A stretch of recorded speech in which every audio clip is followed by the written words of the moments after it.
ফ্রিজের কোনায় দেখি এই 3 পিস গরুর মাংস আমি কোন দিন জানি রাইখা দিছিলাম। এখন এই 3 পিস গরুর মাংস নিয়ে আমি পড়ছি বিপদে। কিন্তু কি করবো এই 3 পিস গরুর গোশত দিয়ে আপনারাই কন? কিন্তু কিছু তো একটা করা লাগবো। এখন পুতেরা বলতেছে একটা রেসিপি করো এটা দিয়ে। কিন্তু কি করবো মাথায় তো আসতেছে না। 3 পিস গরুর গোশত। এই 3 পিস গরুর গোশত দিয়ে কি করা যায়? কিন্তু একটা কিছু তো করা লাগবই। কিন্তু কি করা লাগবো ভাবতাছি। ভাবতে মাথায় তো একটা আইডিয়া এসেই পড়লো।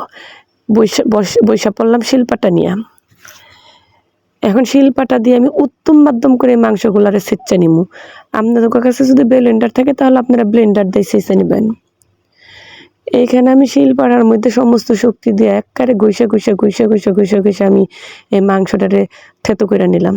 দেখেন কিছুক্ষণ ঘষার পর মাংসটা মিহি হয়ে গেছে। আর এখানে নিয়ে এলাম 3টা কাঁচামরিচ আর কয়েকটা পেঁয়াজ। এই পেঁয়াজগুলার আমি কুচু করে কেটে নিব।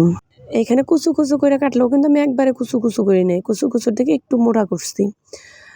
এই সবগুলা এরকম কুচু করে কাটা নেওয়ার পর আমি একটা পাত্রে নিয়ে নিব 1 কাপ ময়দা। আর এই ময়দার মধ্যে দিয়ে দিব স্বাদ মতো লবণ। আর লবণ দেওয়ার পরে এখানে আমি বোতল কাট করে ঢাইলা দিব তেল। এই তেলটা দিয়া আমি ময়দারে ভালো মতো ঘষা মাখাইয়া লুম।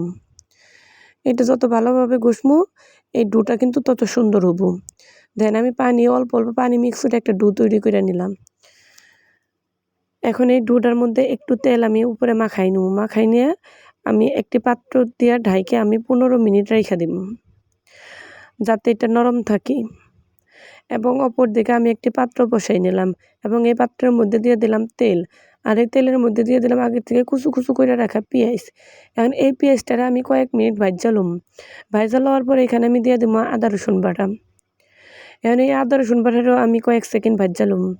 এটার আমি এভাবে লাড়াচাড়া করে ভাজা নেওয়ার পর এইখানে আমি দিয়ে দিব শুকনো মরিচের গুঁড়া, দিয়ে দিব জিরার গুঁড়া এবং দিয়ে দিব স্বাদ মতো লবণ। এবং এই সমস্ত মশলাগুলো দিয়েও আমি আবার কিছুক্ষণ লাড়াচাড়া করে ভাজা নিব। তার উপর আমি আবার দিয়ে দিব আগে থেকে কুচু করে গরুর মাংসগুলা। ওই গরুর মাংসগুলো ভাজা নেওয়ার পর এখানে আমি দিয়ে দিব সয়া সস। এই সয়া সসটা দিয়েও আমি লাড়াচাড়া করে ভাজা নেওয়ার পর এখানে আমি দিয়ে দিব ময়দা।